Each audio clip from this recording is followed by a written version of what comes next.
শুধু এই মাসেই ভারতের গোয়েন্দা সংস্থা ও হাইকমিশন বাংলাদেশের সরকারি, বেসরকারি ও সামরিক পর্যায়ে অন্তত 23টা মিটিং করেছে। লিখে রাখেন, আওয়ামী লীগকে পুনর্গঠনের সুযোগ করে দিতেই উদ্দেশ্যমূলকভাবে বিচারের নামে কালক্ষেপণ করা হচ্ছে।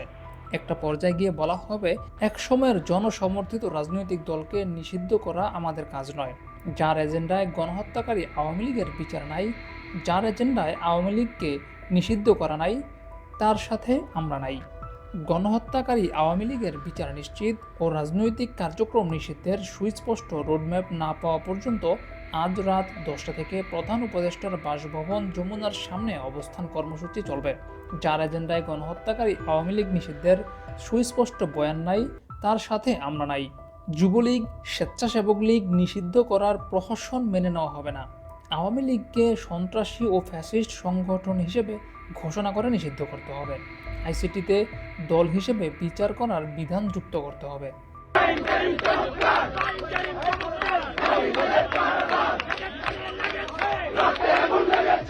আওয়ামী লীগ নিষিদ্ধের দাবিতে হঠাৎ করেই বেশ জোরালো অবস্থানে দেখা যাচ্ছে হাসনাত আবদুল্লাহকে। যদিও আওয়ামী লীগ নিষিদ্ধের বিষয়ে কিংবা সরকারের সমালোচনায় সবচেয়ে বেশি সরব থাকতে দেখা গেছে হাসনাত আবদুল্লাহকে।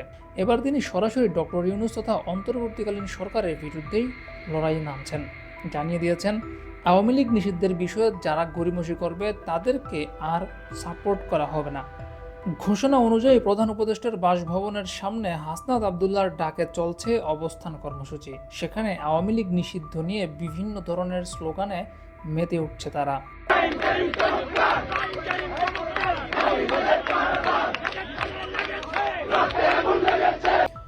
এনসিপি নেতারা যমুনার সামনে অবস্থান নিক, এটা পার্টির অনেক সিনিয়র নেতারা চাননি। কিন্তু হাসনাত আবদুল্লাহ একাই বিদ্রোহ করে মিটিং থেকে যমুনার উদ্দেশ্যে বেরিয়ে পড়েন।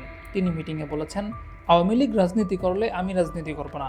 এরপর একে একে হাসনাত আবদুল্লাহকে সমর্থন করে এনসিপির অন্যান্য সকল নেতারা।